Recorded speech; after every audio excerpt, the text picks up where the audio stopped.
समय की बुलाई को भी क्या करता है, भुला देता है। इस कहानी में ऐसे ही युवक मीन्स ऐसे ही आदमी की पहचान कराई गई है। तो आओ पढ़कर हम भी पहचान करें। तो इस चैप्टर को पढ़कर हम भी पहचानते हैं कि हम एक महान व्यक्ति की कैसे पहचान कर सकते हैं। लोग कहा करते हैं कि बंग प्रदेश के वल्लभपुर नामक नगर में कई प्रतिभाशाली लोग रहते थे। क्या है कि लोग कहते हैं कि कहा बंग प्रदेश के वल्लभपुर नामक नगर में कई प्रतिभाशाली लोग रहते थे। वहाँ पर अनेक संगीत के विद्वान, महान कवि, अभिनेता, चित्रकार, बुद्धिजीवी व शिल्पी रहा करते थे। शिल्पी मीन्स क्या होता है बेटा, कारीगर। शिल्पी क्या होता है, कारीगर रहा करते थे। वे लोग अपनी सारी कमाई अपने प्रदेश के गरीबों में दान करते थे। मीन्स उनको जो कुछ भी कमाते थे ना, तो वो क्या करते थे, जो अपने प्रांत में मीन्स अपने प्रदेश में जो लोग रहते थे उनको क्या कर देते थे, दान कर देते थे। बंग प्रदेश के राजा सोमिक सेन ने वल्लभपुर के लोगों के बारे में सुन रखा था कि बंग प्रदेश के राजा सोमिक सेन ने वल्लभपुर के लोगों के बारे में सुन रखा था। उस नगर के सबसे महान व्यक्ति का पता लगाने के लिए राजा ने अपने मंत्री सहित कई राज्य कर्मचारियों को भेजा कि वो ऐसा कौन महान व्यक्ति है जो ऐसे ऐसे कार्य करता है। तो उसने क्या किया, अपने राज्य में से क्या किया, कई मतलब मंत्री और कर्मचारी उसने भेजे कि पता लगाओ कि वो कौन है। पर कोई यह नहीं बता सका कि सबसे महान व्यक्ति कौन है। अंत में राजा सोमिक सेन ने अपना वेश बदलकर वल्लभपुर पहुंचे। उन्होंने क्या किया, अपना वेशभूषा सारा कुछ क्या था, बदल दिया और कहाँ पहुंचे, वल्लभपुर पहुंचे। वे भी पता नहीं लगा पाए, लेकिन उनको भी क्या था, पता नहीं चला था कि ये महान व्यक्ति है कौन जो इतना दान पुण्य कर रहा है। उन्हीं दिनों सौरभ नामक एक महाज्ञानी पुरुष उस प्रदेश में आया। कि क्या है, उन्हीं दिनों सौरभ नामक एक महाज्ञानी पुरुष उस प्रदेश में आया। राजा ने उसे दरबार में बुलवाया और उसके सामने अपनी समस्या रखी। कि राजा ने उसको क्या किया, अपने दरबार में बुलाया और उसके सामने अपनी समस्या रखी कि मैं ये जानना चाहता हूँ कि उस प्रदेश में ऐसा कौन सा व्यक्ति है कि जो मतलब इतना दान पुण्य कर रहा है। सौरभ ने राजा को आश्वासन दिया। आश्वासन मीन्स क्या होता है, आश्वासन मीन्स होता है दिलासा दिया, हौसला दिया कि क्या, कि वह वल्लभपुर नगर में जाकर सबसे महान व्यक्ति का पता लगाएगा। कि वो क्या करेगा, वल्लभपुर में जाकर उस महान व्यक्ति का पता लगाएगा। इसी के साथ वह वल्लभपुर की ओर चल पड़ा और उसने क्या किया, फिर वहाँ से वल्लभपुर की ओर वो क्या किया, चल पड़ा। नगर की सीमा पर सौरभ की मुलाकात बालकृष्ण नामक व्यक्ति से हुई। किससे हुई उनकी मुलाकात, बालकृष्ण नामक व्यक्ति से हुई। बालकृष्ण ने कहा, आप मेरे नगर के महान व्यक्तियों को देखने जा रहे हैं। उन्होंने क्या कहा कि आप मेरे नगर के महान व्यक्तियों को देखने जा रहे हो। सौरभ ने हाँ में उत्तर दिया। तो बालकृष्ण ने कहा, मैं एक से एक महान व्यक्तियों से मुलाकात करा सकता हूँ। कि उन्होंने क्या किया, बालकृष्ण जी ने क्या कहा कि मैं एक से एक महान व्यक्तियों के साथ तुम्हारी मुलाकात करवा सकता हूँ, पर प्रत्येक व्यक्ति की मुलाकात पर एक सोने का सिक्का लूँगा। कि अगर मैं आपको एक एक मतलब अच्छे मतलब ये जो है महान व्यक्ति से अगर मैं आपको मिलवाऊंगा तो उसके बदले में मैं आपसे क्या लूँगा, एक एक सोने का सिक्का लूँगा। यह बात सौरभ ने राजा से पहले सुन रखी थी। किसने सुन रखी थी, सौरभ ने राजा से सुन रखी थी, इसलिए वह आश्चर्य में नहीं पड़ा। आश्चर्य मीन्स क्या होता है, हैरानी में नहीं पड़ा। आश्चर्य मीन्स हैरानी, आश्चर्य मीन्स हैरानी में नहीं पड़ा। उसको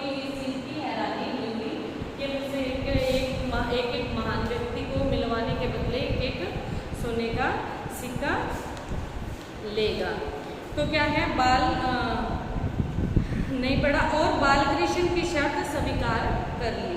बालकृष्ण ने एक ही दिन में सौरभ को 50 महान लोगों का परिचय कराकर 50 सोने के सिक्के प्राप्त किए। उसने क्या है, एक ही दिन में बालकृष्ण को 50 महान लोगों से मिलवाया और 50 सोने के सिक्के उसने ले लिए। सौरभ ने जिन महान लोगों को देखा उन लोगों ने सौरभ को अपनी प्रतिभा और किए गए महान कार्यों का परिचय दिया। कि सौरभ ने जिन जिन महान लोगों से उनसे मिलवाया तो उन्होंने अपने मतलब क्या है, प्रतिभा और किए गए महान कार्यों का उनको परिचय दिया। प्रदेश में आर्थिक दृष्टि से कठिनाइयों का अनुभव करने वालों के लिए उन लोगों के द्वारा समुचित मीन्स ठीक प्रबंध किए गए थे। इसके बाद बालकृष्ण ने सौरभ से कहा, मैं कल आपका और अनेक महान लोगों से परिचय कराऊंगा। और सौरभ ने क्या कहा कि कल मैं आपको और महान लोगों से मिलवाऊंगा, उनसे आपका परिचय करवाऊंगा। इस पर सौरभ ने कहा, ऐसे महान व्यक्तियों के नगर में उनका परिचय कराने के लिए हर एक व्यक्ति के पीछे एक सोने का सिक्का वसूलने वाले तुम जैसे लोगों का भी रहना मेरे लिए चिंता की बात मालूम होती है। कि इस पर सौरभ ने क्या कहा, ऐसे महान व्यक्तियों के नगर में उनका परिचय कराने के लिए एक व्यक्ति के पीछे एक सोने का सिक्का वसूलने मीन्स प्राप्त करने, वसूलने मीन्स प्राप्त करने के लिए क्या हो सकता है मेरे लिए कठिनाई, चिंता का बात हो सकती है, चिंता की बात हो सकती है। इस पर बालकृष्ण ने सारे सिक्के सौरभ के हाथ में देकर कहा, मैंने सोचा था कि आप यह धन खुशी से दे रहे हैं।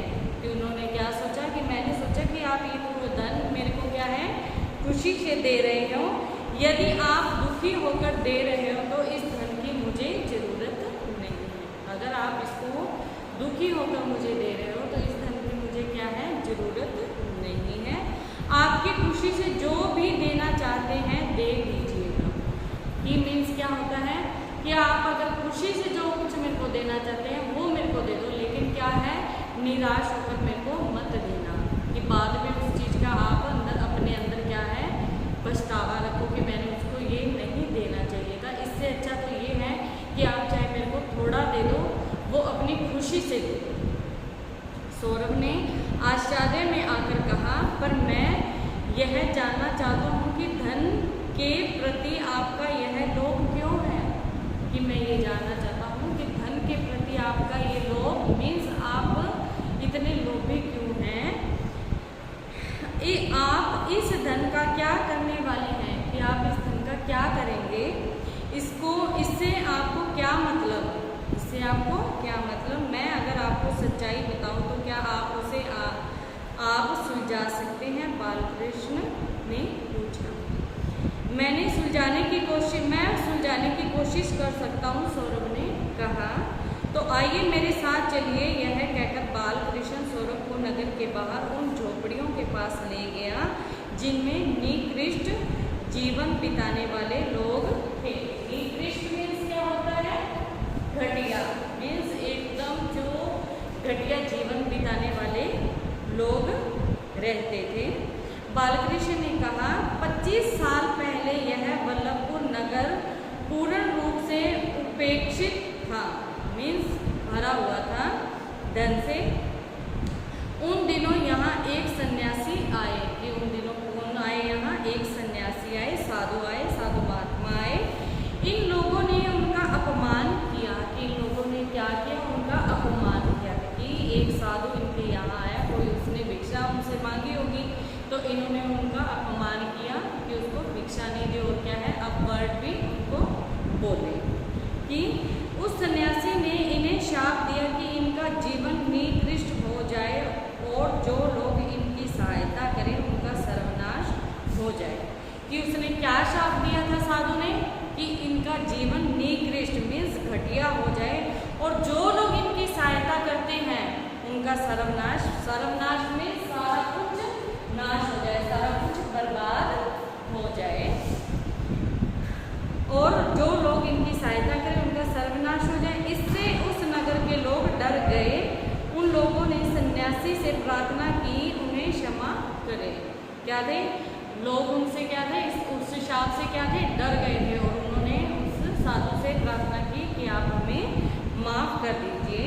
तब सन्यासी ने बताया कि यदि कोई व्यक्ति इनके लिए 1000 सोने के सिक्के दे तो ये लोग फिर से सुखमय जीवन बिता सकते हैं। इसलिए लोगों ने क्या, साधु ने क्या कहा, अगर इनको कोई 1000 सोने के सिक्के दे तो ये क्या है, फिर से सुखमय जीवन बिता सकते हैं। इसी कारण मैं सोने के सिक्के जमा करने लगा। तो क्या है, इस कारण मैं क्या करने लगा, सोने के सिक्के जमा करने लगा, मीन्स उनको इकट्ठा करने लगा। क्या तुम्हें इस बात का डर नहीं है कि इनकी मदद करने पर तुम्हारा सर्वनाश हो जाएगा? अब क्या है, सौरभ ने बालकृष्ण से पूछा कि क्या तुम्हें इस बात का डर नहीं लगता कि अगर तुम इनकी सहायता करोगे तो क्या है, तुम्हारा सर्वनाश हो जाएगा, क्योंकि तुम्हारा सब कुछ बर्बाद हो जाएगा। सर्वनाश हो जाने के लिए मेरे पास है क्या, है ही क्या, कि वो आगे उत्तर क्या दे रहा है कि सर्वनाश होने से क्या होगा कि मेरे पास तो कुछ भी नहीं है, मैंने विवाह भी नहीं किया है, कि मैंने अभी क्या है, शादी भी नहीं की है, अपना कोई घर भी नहीं है, कि मेरा कोई घर भी नहीं है, रात को कहीं किसी स्थान पर सो जाता हूँ, कुछ भी मिले खाकर पेट भर लेता हूँ। मैंने अब तक अपनी कमाई के द्वारा 5 लोगों का जीवन सुख में बनाया है, कि मैंने अब तक जो कुछ भी कमाया है 5 लोगों का जीवन सुख में बनाया है। अब देखना है, यस, पेज नंबर 34, कि और कितने लोगों को यह मौका दे पाता हूँ। अब मैं देखना चाहता हूँ कि मैं अब और कितने लोगों की सहायता कर सकता हूँ। बालकृष्ण ने भावुकता भरे इन शब्दों के साथ जवाब दिया। सौरभ वापस वल्लभपुर से लौटकर राजा सौमिक सेन के दरबार पहुंचा। अपने अनुभव सुनाकर उन्हें सलाह दी, आप तत्काल बालकृष्ण के पास आवश्यक धन भिजवाने का प्रबंध कीजिए। कि क्या है, उसकी बात, उसने ये सारी बात राजा को कहा कि आप तत्काल मीन्स अभी इसी वक्त क्या है कि बालकृष्ण के पास आवश्यक धन मीन्स जरूरत भरा धन भिजवाने का प्रबंध कीजिए। मेरा विचार है कि उस वल्लभपुर नगर में उससे बड़ा महान व्यक्ति कोई नहीं है। कि उसने क्या कहा कि मेरा मानना है कि उस महान व्यक्ति से बढ़कर और कोई नहीं है वल्लभपुर में। क्या इसलिए आप बालकृष्ण को महान व्यक्ति मानते हैं कि वह दीन जनों का उद्धार कर रहा है? राजा ने पूछा। नहीं, महान व्यक्ति का बड़प्पन इसी में है कि वह अपने मुंह मियाँ मिट्टू बने बिना दूसरे के मुंह से अपना बखान करवा ले।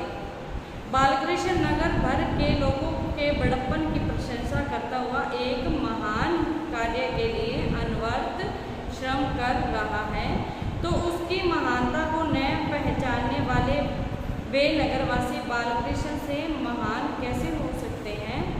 सौरभ ने राजा सौमिक सेन को समझाया।